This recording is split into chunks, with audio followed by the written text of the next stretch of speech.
പൃഥ്വിരാജ് വധക്കേസിൽ ഗ്രീഷ്മയ്ക്ക് ഏറ്റവും പരമാവധി ശിക്ഷ വിധിച്ചു. തൂക്കുകയറെന്ന ആ വിധി പൊടുന്നനെ വധശിക്ഷയുടെ ധാർമ്മികതയെക്കുറിച്ചുള്ള ചർച്ചയായി മാറി. 24 വയസ്സുള്ള പെൺകുട്ടി. കേരളത്തിലെ സ്ത്രീകളുടെ ശരാശരി ആയുസ് 78 വയസ്സാണ്. ഇനിയുള്ള 54 വർഷമെങ്കിലും തിരുത്തി ജീവിക്കാനുള്ള സാഹചര്യം നൽകേണ്ടിയിരുന്നില്ലേ എന്ന ചോദ്യം ഒരു വശത്ത്. ഇരയായ ഷാരോൺ രാജിനും അതേ അവകാശം ഉണ്ടായിരുന്നില്ലേ എന്ന ചോദ്യം മറുവശത്ത്.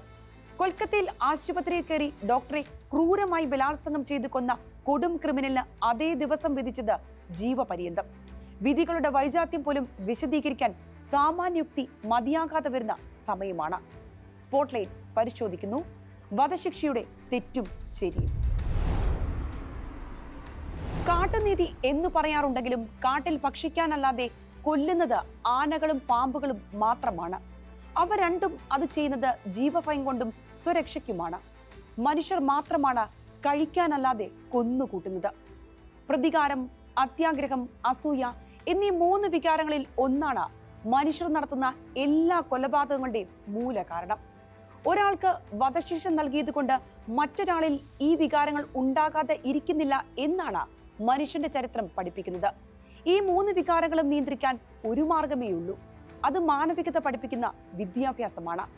വളർത്തുദോഷം എന്നത് രക്ഷിതാക്കളുടെ മാത്രമല്ല, അധ്യാപകരുടെ അലസത കൊണ്ടും സംഭവിക്കാം. അത്തരം തെറ്റുകൾ വധശിക്ഷ കൊണ്ട് തിരുത്താൻ കഴിയുമോ? ഒരു കാലത്ത് മതങ്ങൾ മാനവികത പഠിപ്പിച്ചിരുന്നു. ഇപ്പോൾ മതങ്ങളുടെ പേരിലും വ്യാജമായി പഠിപ്പിക്കുന്നത് അപരവിദ്വേഷമാണ്. എന്തുകൊണ്ട് ഗ്രീഷ്മ കൊടും ക്രൂരത ചെയ്തു? റിപ്പറെ പോലെ ഒരുപാട് പേരെ ഗ്രീഷ്മ കൊന്നിട്ടില്ല. പക്ഷേ ഒരാളെ പലതവണ കൊല്ലാൻ ശ്രമിച്ചു. പെട്ടെന്നുണ്ടായ ദേഷ്യത്തിലോ സ്വരക്ഷയ്ക്കോ ആയുധമെടുത്തതല്ല. ഇരയായ ഷാരോൺ ചതിക്കപ്പെട്ട് മരിക്കുന്ന നിമിഷം വരെ ഗ്രീഷ്മയെ സംശയിച്ചതുമില്ല. ഗ്രീഷ്മയെ ഏതെങ്കിലും വിധത്തിൽ ആക്രമിക്കാൻ ശ്രമിച്ചിട്ടുമില്ല.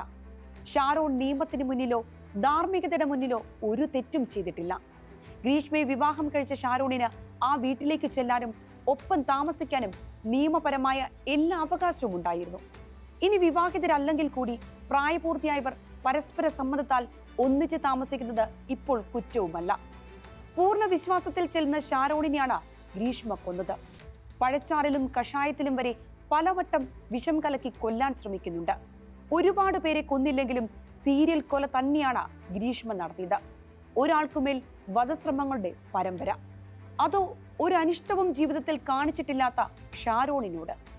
ഇത്തരം സന്ദർഭത്തിൽ പരമാവധി ശിക്ഷയ്ക്കായി വാദിക്കുന്നത് തെറ്റാണോ എന്നാണ് ഒരു വിഭാഗം ഉയർത്തുന്ന ചോദ്യം. പരമാവധി ശിക്ഷ അനുഭവിക്കേണ്ട കുറ്റം ഗ്രീഷ്മ ചെയ്തു എന്ന് കോടതി കണ്ടെത്തുകയാണ്. ഒരു കുറ്റത്തിന് നീതി സംഹിത നൽകുന്ന ശിക്ഷ തൂക്കുകയറാണ്. അത് വിധിച്ചു. കീഴ്ക്കോടതി വിധിക്കുന്ന ഒരു ശിക്ഷയും അന്തിമമല്ല, പ്രത്യേകിച്ച് വധശിക്ഷ. ഹൈക്കോടതിയും സുപ്രീം കോടതിയും രാഷ്ട്രപതിയും അംഗീകരിച്ചാൽ മാത്രമേ വധശിക്ഷ നടപ്പാവുകയുള്ളൂ. കഴിഞ്ഞ 33 വർഷത്തിനിടെ വധശിക്ഷ നടപ്പാക്കിയ ചരിത്രം കേരളത്തിലില്ല. ഈ സാഹചര്യങ്ങളിൽ വധശിക്ഷ വിധിച്ചതിനെ പ്രതീകാത്മകമായി എടുക്കാൻ കഴിയുമോ? നെയ്യാറ്റിൻകര കോടതിയിലെ വിധിന്യായത്തിൽ ഏറെ വേദനിപ്പിക്കുന്ന ഒരു വാചകമുണ്ട്. ചുണ്ടുമുതൽ ജനനേന്ദ്രിയം വരെ നൊന്താണ് ഷാരോൺ മരിച്ചത് എന്നുള്ളത്. ഉള്ളിലെ ഓരോ അവയവവും ദ്രവിച്ച് അത് നൽകിയ വേദന അനുഭവിച്ചായിരുന്നു ജീവൻ പോയത്. ശരിക്കും മരണഭയം അറിഞ്ഞുള്ള, വേദനിച്ചുള്ള മരണം. ആ കുറ്റത്തിന്റെ കാഠിന്യം ഗ്രീഷ്മയെ അറിയിക്കാനുള്ള ഉപാധിയായാണ് ഇവിടെ ജഡ്ജി വധശിക്ഷ വിധിക്കുന്നത്.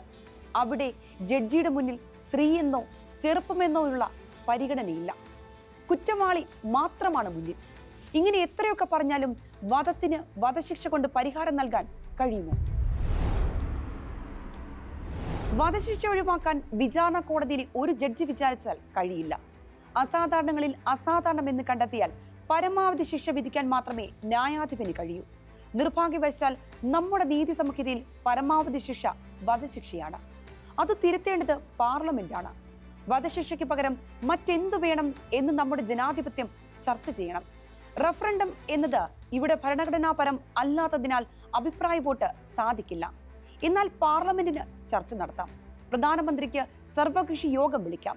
കരട് ബില്ല് പൊതുജനാഭിപ്രായ രൂപീകരണത്തിനായി തുറന്നിടാം. അതിനുശേഷം ഭൂരിപക്ഷ അഭിപ്രായം അനുസരിച്ച് വധശിക്ഷ ഉപേക്ഷിക്കാം. അതിനപ്പുറം ഈ നീതി സംഹിതയുമായി നിലയുറപ്പിച്ചിട്ട് വധശിക്ഷയുടെ യോജിപ്പില്ല എന്ന് പറയുന്നതിൽ കാര്യമില്ല. ഈ കേസിൽ പക്ഷേ തിരുത്തേണ്ട ഒന്നുണ്ട്. അത് സമൂഹത്തിൽ നിറയുന്ന ദുരഭിമാന ബാധയാണ്. ഒപ്പം താമസിച്ച ഒരാളുടെ കയ്യിലുള്ള ചിത്രങ്ങൾ ചോരുമോ എന്ന ഭയം. അത് ചോർന്നാൽ തന്നെ പക്വതയുള്ള സമൂഹത്തിലാണെങ്കിൽ ഒരു അഭിമാനക്ഷതവും ഉണ്ടാകില്ല. അത്തരം സ്വകാര്യ ദൃശ്യങ്ങൾ പങ്കുവെക്കാൻ പാടില്ല എന്ന ബോധം എല്ലാവർക്കും ഉണ്ടാകും. അത് തേടി പോകരുത് എന്ന ഉൾവിലക്കും ഉണ്ടാകും. ഏറ്റവും സ്വകാര്യമായ ചിത്രങ്ങൾ മാത്രമല്ല, പൊതുസ്ഥലത്തുള്ള ചിത്രങ്ങൾ പോലും അനുമതിയില്ലാതെ പകർത്തുന്നത് പരിഷ്കൃത സമൂഹത്തിൽ തെറ്റാണ്. അങ്ങനെ ഒരു സ്വകാര്യ ചിത്രം പുറത്തു പോകുന്നതിനേക്കാൾ ഭേദമാണ് ഒരാളെ കൊല്ലുന്നത് എന്ന ചിന്തയാണ് ആ മനസ്സിൽ ഉരുവമെടുത്തത്. ആ ഒരു മാനസികാവസ്ഥ ഏറിയും കുറഞ്ഞും ഇപ്പോഴത്തെ എല്ലാ കുറ്റകൃത്യങ്ങളിലുമുണ്ട്. അതിനെ ധീരമായി നേരിട്ടത് ആക്രമിക്കപ്പെട്ട നടിയാണ്. ഒരു ചിത്രം പുറത്തു പോയാൽ ഇരയല്ല, പുറത്തുവിട്ടയാളാണ് കുറ്റക്കാരൻ. അയാളാണ് വിചാരണ നേരിടേണ്ടത്. ഇവിടെ സങ്കടകരമായ ഒരു വസ്തുത കൂടിയുണ്ട്. ഷാരോൺ ആ ചിത്രങ്ങൾ വെച്ച് വിലപേശിയതിന് ഒരു തെളിവുമില്ല. ആ ചെറുപ്പക്കാരന് അത് നിഷ്കളങ്ക പ്രണയമായിരുന്നു. അതിനാൽ ഗ്രീഷ്മയ്ക്ക് വിചാരണ കോടതി നൽകിയ ശിക്ഷയുടെ പരിശോധന നമുക്ക് ഹൈക്കോടതിക്ക് വിട്ടുകൊടുക്കാം. സ്പോട്ട്ലൈറ്റ് ഇനി മറ്റൊരു വിഷയമായി നാളെ ഇതേ സമയം. നമസ്കാരം.